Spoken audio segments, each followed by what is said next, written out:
টি-20 world cup 2022 বৰ্ষত ভাৰতীয় cricket team বিজয়ৰ দিশে আগবাঢ়িছে। প্ৰথমখন মেচত পাকিস্তানক হৰুৱাই তাৰ পাছত দ্বিতীয়খন মেচত নিউজিলেণ্ডক 56 ৰানত হৰুৱাই বিশাল জয়লাভ কৰে। এইখন মেচত টীম ইণ্ডিয়াৰ খেলুৱৈ ভুৱনেশ্বৰ কুমাৰৰ প্ৰদৰ্শন বহুত ভাল আছিল। ভুৱনেশ্বৰ কুমাৰে 3 অভাৰ বল দি মাত্ৰ 9 ৰান দিয়ে আৰু লগতে 2টাকৈ উইকেটো দখল কৰে। ভুৱনেশ্বৰ কুমাৰে প্ৰথম 2 অভাৰ মেডেন দিয়ে আৰু টি-20 ৱৰ্ল্ড কাপত প্ৰথম 2 অভাৰ মেডেন দিয়া প্ৰথমজন ভাৰতীয় খেলুৱৈ হিচাপে পৰিগণিত হয়। আৰু ভুৱনেশ্বৰ কুমাৰৰ আগতে টি-20 ৱৰ্ল্ড কাপত আৰু 3জন বলাৰে 2 অভাৰ একেলগে মেডেন দি থৈছে।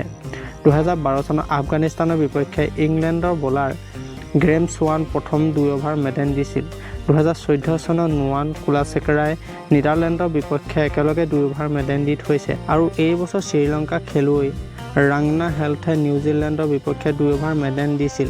এই 4জন বলাৰে টি-20 ৱৰ্ল্ড কাপত একেলগে 2 অভাৰ মেডেন দিয়া খেলুৱৈ। আজিৰ ভিডিঅ'টো ইমানতে সমাপ্ত কৰিছোঁ। আন এটা ভিডিঅ'ত লগ পোৱাৰ প্ৰতিশ্ৰুতিৰে। যদিহে ভিডিঅ'টো চাই ভাল পালে তেতিয়াহ'লে এটা লাইক কৰিব, কমেণ্ট কৰিব, শ্বেয়াৰ কৰিব আৰু লগতে চেনেলটোলৈ প্ৰথমবাৰ আহিছে যদি ছাবস্ক্ৰাইব কৰিবলৈ নাপাহৰিব। ধন্যবাদ।